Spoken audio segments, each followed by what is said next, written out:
Buenos días, mi nombre es Catherine Tirado Torres, soy de la Universidad Señor de Cipán de la Escuela de Psicología. El día de hoy hablaremos con el doctor Santiago lo que es el sistema límbico. El doctor Santiago Meléndez, buenos días. Le vamos a hacer la primera pregunta de cómo está conformado lo que es el sistema límbico. Hola, ¿cómo estás? Bueno, el sistema límbico es una estructura compleja que está formada por una serie de estructuras anatómicas que están intercomunicadas entre sí. El sistema límbico se relaciona con la parte afectiva, con las emociones, con el aprendizaje de un ser humano. El sistema límbico también se conoce como sistema primitivo, sistema cerebral primitivo, ¿no? Sí. El sistema límbico se ubica debajo de la corteza cerebral y por encima del hipotálamo. Son unas estructuras anatómicas importantes del sistema nervioso que siempre están interconectadas y es, como repito, un sistema muy complejo. Entonces, y también se le podría decir, ¿qué estructuras componen lo que es el sistema límbico? El sistema límbico está compuesto por varias estructuras, como ya lo dije. Dentro de ellas hay algunas estructuras importantes, para resumir, como el hipotálamo, otra estructura anatómica, el hipocampo, otra estructura anatómica, la amígdala, otra estructura anatómica sería el cíngulo, etcétera, etcétera. Son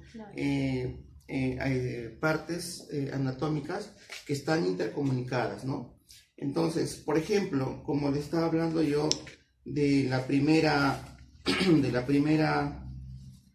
estructura, que es muy importante, que es el hipotálamo.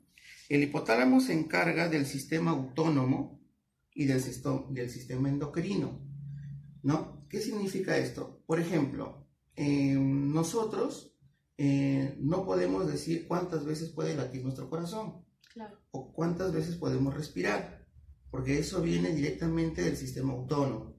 Por ejemplo, nosotros no decimos hay que respirar 15 veces o 20 veces, uno lo hace automáticamente.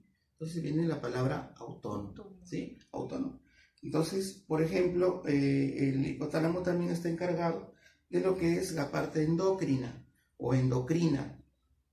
¿Qué significa esto? Por ejemplo, en una mujer todos los meses, una mujer tiene su periodo menstrual, claro, ¿sí? Entonces eso viene a partir del eje hipotalámico, ¿no? Un nivel central, donde hay una liberación de hormonas, pero eso también es autónomo y endocrino van juntas, ¿sí? Eso se encarga el hipotálamo.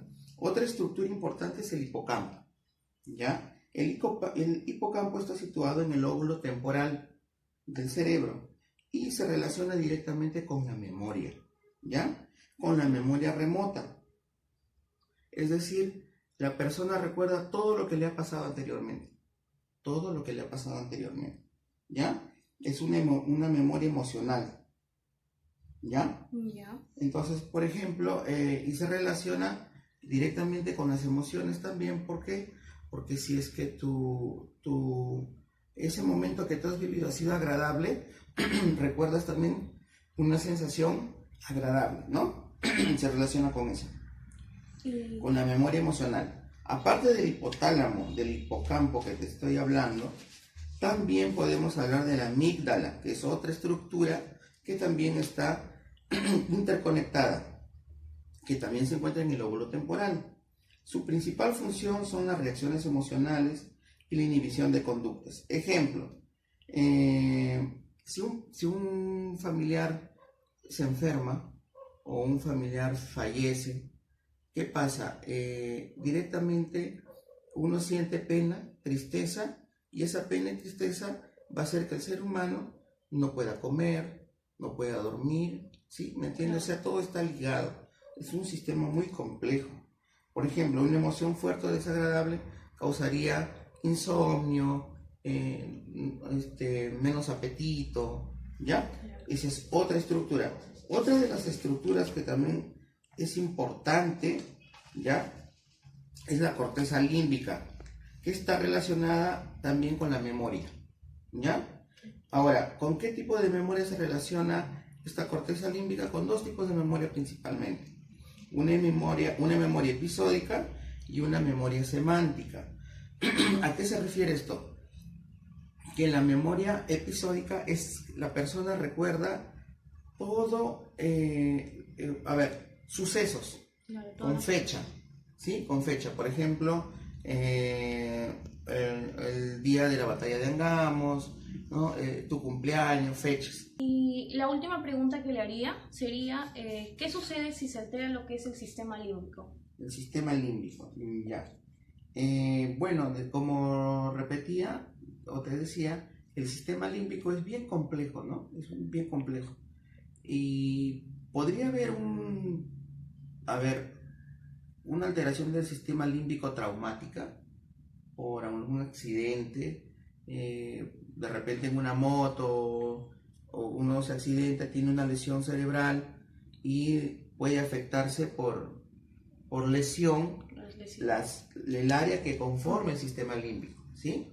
Entonces, al haber, por ejemplo, un traumatismo en el lóbulo temporal, ¿sí? Temporal, que es donde se ubica el sistema límbico, ¿no? Parte del sistema límbico, el paciente post-traumatismo puede, por ejemplo, recordar todo lo que ha pasado anteriormente al accidente y no recordar nada del accidente hacia adelante, ¿sí? Claro. Porque se afecta una determinada zona, por eso yo hablaba del sistema límbico de memorias, ¿sí? Hablaba de una memoria semántica, de una memoria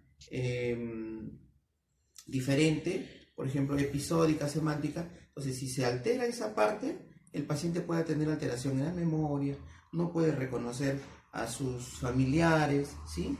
No, entonces, dependiendo de dónde es la lesión, puede diferentes patologías.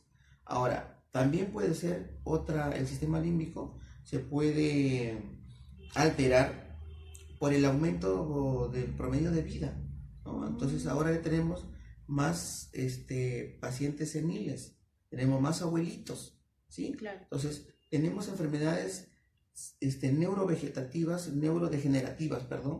¿no? Que han ido acrecentando con el crecer del tiempo, porque ahora el promedio de vida es más alto. Entonces, ese sistema límbico se altera. Ese estímulo se altera por degeneración. Entonces, y puede producir, por ejemplo, demencia, ¿no? Tenemos las famosas demencias, que puede decir el abuelito está demente, la persona. Hay una alteración del sistema límbico. ¿Qué se altera aquí? Se alteran las funciones nerviosas corticales superiores. ¿Cuáles son? Por ejemplo, el pensamiento, la orientación, la comprensión, ¿no? Los cálculos. Ya no es igual en un abuelito, ¿no? Ya cambia. Entonces, es parte del sistema límbico también. Entonces, hay una alteración, ¿no? Ya degenerativa. Entonces, puede ser traumática, degenerativa. También puede, sabemos que los abuelitos pueden llorar fácilmente, ¿sí? Pueden enojarse fácilmente. Entonces, hay una alteración del sistema límbico, ¿ya? Y también, por supuesto, del aprendizaje, ¿no? Ya, a veces uno dice, ya se vuelven como niñitos, porque hay que estar apoyando en todo, algunas cosas. Se olvidan, exacto. Entonces, si hay una alteración del sistema límbico, puede ser traumatismo, como te decía, un accidente, o por alguna degeneración. Por ejemplo, también el famoso Alzheimer, también es por una degeneración. ¿Ya? Neurológica. Entonces, si se altera el sistema límbico, se altera toda nuestra capacidad de reaccionar ante el mundo. O sea, nosotros no podemos estar afectados en nuestro sistema límbico. Si está afectado el sistema límbico, actuamos de diferente manera. Tenemos determinadas respuestas a determinadas situaciones. Y el sistema límbico se le conoce como el sistema primitivo cerebral. Entonces es muy importante. No podríamos vivir sin sistema límbico, ¿no? No podemos, porque todo se relaciona. El ser humano es un ser biopsicosocial, ¿no? Entonces es una unidad. Entonces todo lo que sucede, todo lo que nos pasa, siempre tiene un efecto, una respuesta. Un efecto, una respuesta. Y todo está de acuerdo a lo que hemos aprendido. Todo. Entonces, eso sería en resumen, es muy complejo, es un sistema muy complejo de abordar, y podríamos hablar otro día con más calma de lo que significa el sistema límbico, pero en resumidas cuentas sería eso, ¿no? Claro. En resumidas cuentas. Entonces, para resumir, el sistema límbico entonces es un sistema compuesto por varias estructuras anatómicas complejas, intercomunicadas entre sí,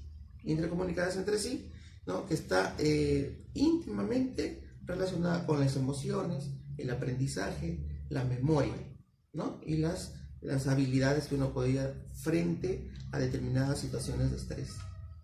Muchísimas gracias, De doctor nada. Santiago. Espero les haya quedado claro lo del tema y nos vemos para la próxima. Hasta luego. Chao.